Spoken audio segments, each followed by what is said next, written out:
সকলে বসে যান, বসে যান, বসে যান। আপনারা অতি শীঘ্রই আমরা প্রশাসনের পক্ষ থেকে আশ্বস্ত নয়, আমরা বিশ্বাস করি সেটা বাস্তবায়ন হবে।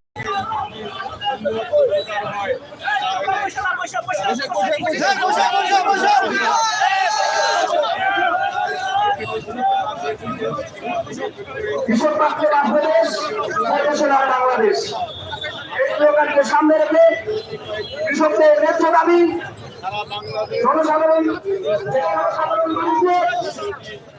ন্যায্য দাবিকে সমর্থন জানিয়ে আজকের এই প্রতিবাদ সমাবেশ।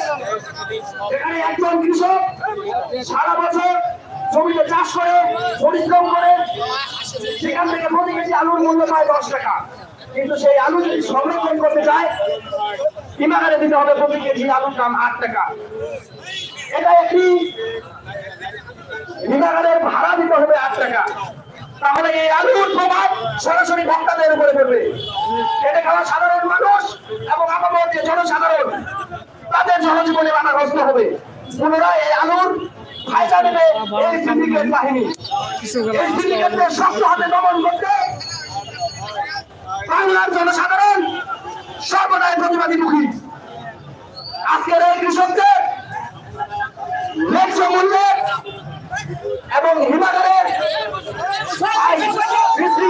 করবেন না। আমি সকলকে বিশেষভাবে অনুরোধ করছি, আলু ব্যবসায়ী এবং চাষিদেরকে সকল কৃষক সমাবেশকে বিশেষভাবে অনুরোধ করছি। আমরা আজকের সমাবেশ শান্তিপূর্ণ সমাবেশ, সেই সমাবেশ শান্তিপূর্ণ ভাবে আমরা সমাধান করতে চাই। আমাদের সকল কৃষক চাষি ভাইদেরকে বিশেষভাবে অনুরোধ করতে চাই, আপনাদের প্রাণের দাবিতে